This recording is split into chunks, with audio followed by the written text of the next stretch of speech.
9h12, c'est l'heure du Flash Forex et nous allons rejoindre, vous le voyez, Philippe Lermy. Bonjour et meilleurs vœux. Merci, bonjour Roselyne. Oui, donc je présente tous nos bons voeux à tous nos téléspectateurs, à une belle année de trading en notre compagnie, et c'est tout ce qu'on peut vous souhaiter. Merci beaucoup. Donc vous êtes, on le sait, trader et ancien chef trader d'une banque centrale. Et on va d'abord revenir sur ce qui a animé les marchés la semaine écoulée. Alors à vrai dire, pas grand-chose, hein, on va pas se mentir, vacances oblige. Aucun chiffre significatif, mais tout de même, on a vu le prix du gaz en Europe qui est revenu à ses niveaux d'avant-guerre. Oui, donc c'est ce que je voulais vous montrer, hein, puisque paradoxal, c'est assez paradoxal, mais en fait on est revenu à des niveaux donc avant le 24 février 2022. Alors pourquoi? Grâce entre autres au stock de gaz qui était au plus haut le 18 novembre dernier à 99,99%. Donc ça c'est un niveau qui est 10% au-dessus de ce qui avait été stocké les 5 dernières années. Hein. Et puis, vous l'avez entendu aussi, c'est grâce à la consommation des gens hein, qui est passé 20% en dessous de la normale en zone euro. Hein. Alors, comme quoi, les marchés s'habituent à tout, hein, tout comme l'homme. Hein. Alors, pour nous traders, ça veut dire quoi? Ça montre que le gaz n'est plus une inquiétude à court terme. Hein. Alors, on peut penser cela, même si jamais on se retrouve avec des températures sous les normales saisonnières en ce début d'année. Hein. Alors, n'oublions pas, les stocks, là, ils sont actuellement en train de baisser, évidemment, hein, et le niveau à critique qui ne faudrait pas franchir, donc c'est apparemment 40% vers février. Si on est sous 40%, ça veut dire qu'on aura des gros problèmes à l'automne prochain. En fait, pour les traders, le vrai problème, c'est pas cet hiver-là, c'est l'arrivée de l'hiver prochain. Alors, on va poursuivre avec le Covid en Chine et le marché semble confiant pour l'instant. Oui, en fait, c'est ça qui a aidé l'eurodoll notamment à se maintenir à des niveaux élevés la semaine dernière, à avoir une tendance très, très, très légèrement haussière. Hein. Alors, même si les hôpitaux, hein, on voit des images d'hôpitaux surchargés de malades, des morts qui sont stockés dans des containers, hein, donc évidemment, ça fait peur. Il ne faut pas oublier qu'en fait, c'est parce qu'entre autres, ils ont un trop grand nombre, un trop faible nombre, je veux dire, de lits d'urgence. Hein. Alors, j'ai plus les chiffres exacts en tête, mais de l'ordre de grandeur, c'est 5 lits d'urgence pour 100 000 habitants en Chine contre environ 30 pour 100 000 en Allemagne. Hein. Donc, ils sont pas équipés, c'est complètement voilà, ils sont complètement saturés dans leurs hôpitaux. Il y a aussi le fait, ça vous l'avez entendu, les vaccins qui sont inefficaces. Hein. Alors qu'est-ce qu'on voit? C'est que le marché, pour l'instant, il part du principe que le variant BF7, qui est majoritaire en Chine, qui est un sous-variant de l'Omicron, il est moins létal comme l'Omicron que le Delta. Hein, ils partent aussi du principe que le variant BF7 est déjà présent sur le sol européen et qu'il reste minoritaire, même s'il est plus contagieux. Bon, ça, je ne comprends pas trop. C'est les scientifiques qui disent ça.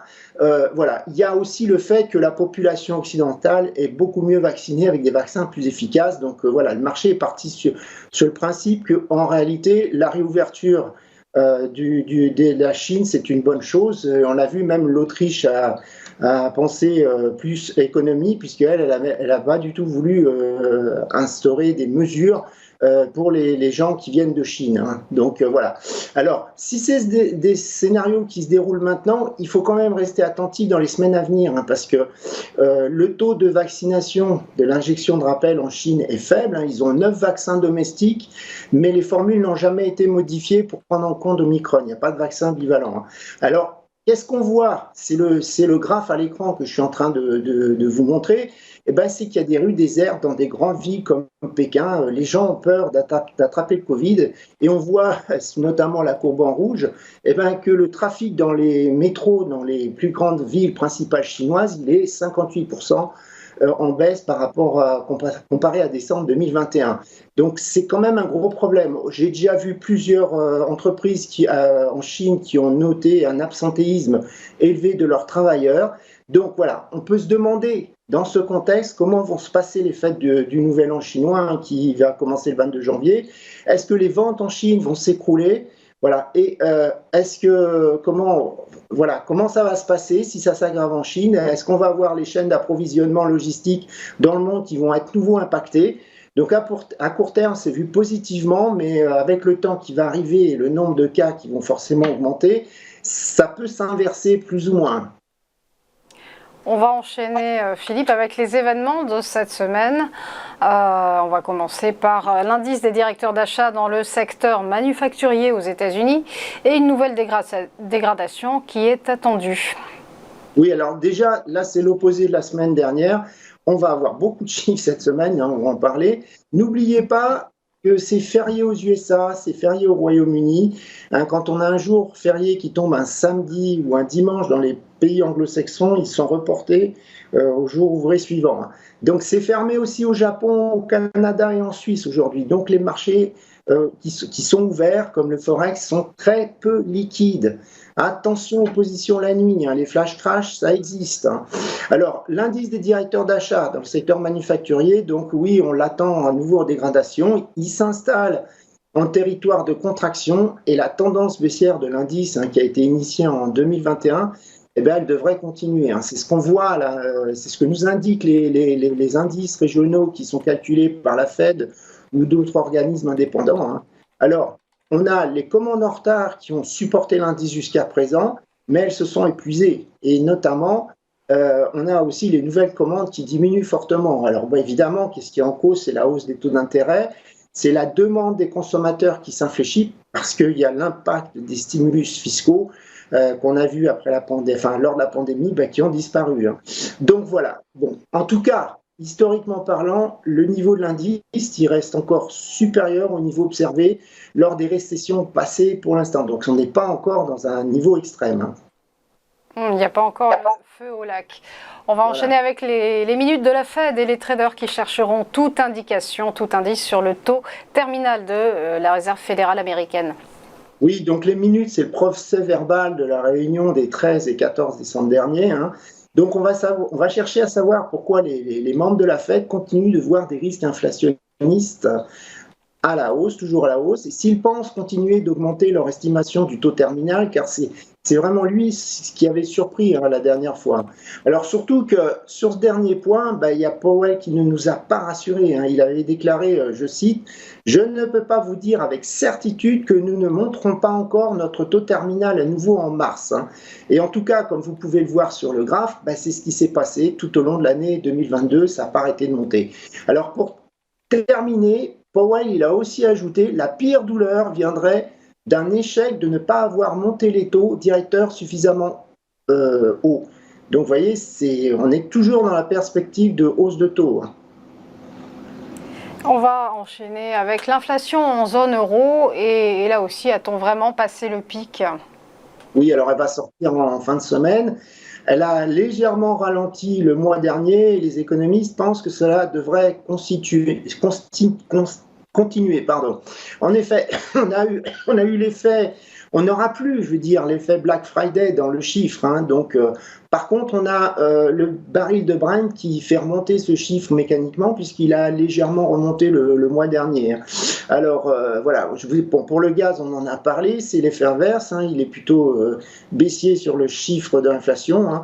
Mais attention, parce que là, le graphe que je vous ai montré, c'est un graphe de marché. Hein, les augmentations contractuelles ou administratives que vont subir les particuliers, elles ont effet au 1er janvier.